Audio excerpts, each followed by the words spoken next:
Kepala LL Dikti Aceh Rizal Munadi resmi dilaporkan ke Polda.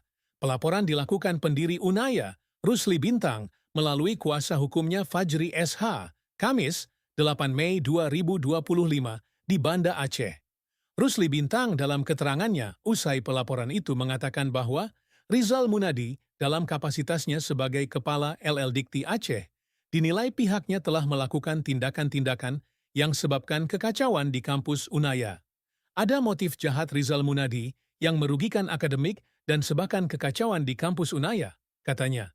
Sementara itu, Fajri kuasa hukum Rusli Bintang menyebutkan bahwa alasan pihaknya membawa persoalan ini ke ranah hukum karena Kepala LL Dikti Aceh Rizal Munadi telah melakukan kejahatan jabatan.